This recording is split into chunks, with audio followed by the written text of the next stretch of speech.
Hi, this is Lakshmi. Welcome to Telugu Bullet. Liquor scam కేసులో కవిత bail petition పై తీర్పును court reserve లో పెట్టింది. అయితే మే 6వ తేదీన తీర్పు వెల్లడిస్తామని రావ్ సెవెన్యూ కోర్టు తెలిపింది. ఢిల్లీ లిక్కర్ స్కామ్ లో కవిత బెయిల్ పిటిషన్ పై రావ్ సెవెన్యూ కోర్టులో వాడివేడి వాదనలైతే జరుగుతున్నాయి. ఈడీ కేసులో కవిత బెయిల్ పిటిషన్ పై గత 3 రోజుల పాటు కోర్టులో వాదనలైతే జరుగుతున్నాయి. ఇరు పక్షాల వాదనలు విన్న రావ్ సెవెన్యూ కోర్టు తీర్పును రిజర్వ్ చేసింది. ఇక ఈ కేసులో మే 6వ తేదీన తీర్పు వెల్లడించబోతోంది. కవిత బెయిల్ పిటిషన్ పై కోర్టులో విచారణ జరగగా ఈడీ తన వాదనను వినిపించింది.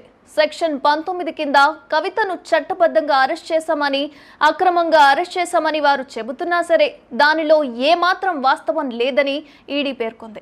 దాదాపు 2 గంటల పాటు ఈడీ తమ వాదనలను వినిపించింది. ఈ కేసులో క్విడ్ ప్రోకో జరిగిందని వెల్లడించారు. లిక్కర్ స్కామ్ తో ప్రభుత్వానికి, ప్రజలకు నష్టం జరిగిందని పేర్కొన్న ఈడీ 581 కోట్లు హోల్సేల్ వ్యాపారులు సంపాదించారని, 5 నుంచి 12% కమిషన్ కూడా పెంచారని పేర్కొన్నారు. ఆమ్ ఆద్మీ పార్టీకి కవిత 100 కోట్ల రూపాయల లంచం ఇచ్చారని, అందుకే ఈ కేసులో ఆమె కీలక భూమిక పోషించారని తెలిపారు.